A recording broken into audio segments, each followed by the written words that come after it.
नमस्कार मित्रांनो, California city फार्मच्या अजून एका व्हिडिओमध्ये तुमचं स्वागत आहे. तर आता आम्ही काय करतोय, तर आमचं जे काही लेंडी खत पावडरचं जे प्रोडक्शन असतं ते चालू आहे. आता जस्ट पावसाला सुरुवात होते, त्यामुळे लेंडी खताच्या पावडरची डिमांड आता बऱ्यापैकी वाढली आहे.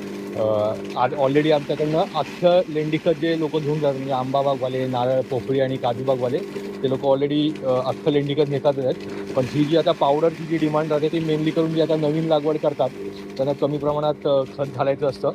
आणि त्याचबरोबर जे आता फुलझाडं असतात किंवा आता आमच्याकडे साधारणपणे वाली किंवा काकडी किंवा इतर भेंडी अशा प्रकारची भाजीची शेती जी करतात ते, आणि आता काही लोक आमच्याकडे झेंडूची शेती पण करतील दसऱ्या आणि दिवाळीच्या दृष्टीने किंवा गणपतीच्या दृष्टीने, श्रावणाच्या दृष्टीने.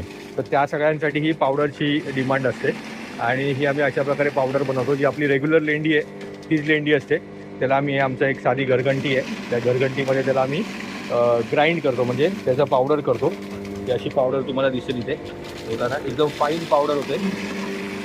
थोडीफार अगदी 1-2%, अर्धा टक्का लेंडीसुद्धा राहते त्याच्यामध्ये, अर्धी किंवा अख्खे तुकडे, पण ते चालून जातं. पण अदरवाईज ही एवढी अशी फाईन पावडर तयार होते.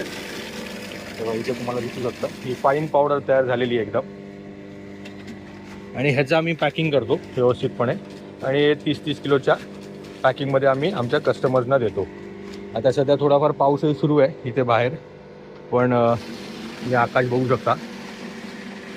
त्याचबरोबर एका साईडला आमचं हे प्रोडक्शन चालू आहे, ज्यामध्ये लेंडी अजिबात ओली होत नाही आहे, की लेंडीची पावडरसुद्धा ओली होत नाही आहे आणि व्यवस्थितपणे कोरडी, म्हणजे तुम्ही बघू शकता मी हातात जरी घेतली, ही हातात घेतलेली चांगली खळखळीत आहे, माझ्या हाताला काही राहत नाही आहे तो.